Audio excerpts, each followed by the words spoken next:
Hey there, this is Christy Winfrey with Legacy Transactions, bringing you another Tuesday tip.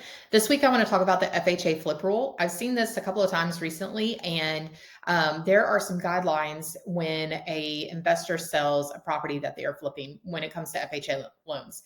So always check with your lender on this, but if you're representing a buyer who is getting an FHA loan and they are going to be buying a property that an investor has flipped, you want to know the following. The FHA will not allow the buyer to purchase that property within 90 days from the time the investor or the seller has purchased the property, that their closing date, and 90 days from when the contract is executed. So that's not 90 days from when the contract, from when they closed on the property to 90 days when they're going to close on the property again, but it's 90 days from when they close on the property to the execution date. So that's rule number one.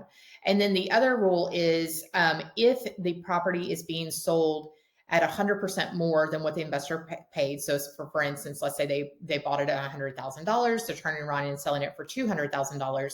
The closing date has to be, or the execution date of the new contract has to be 180 days after the closing date of when the investor purchased that property, or a second appraisal is going to have to be ordered.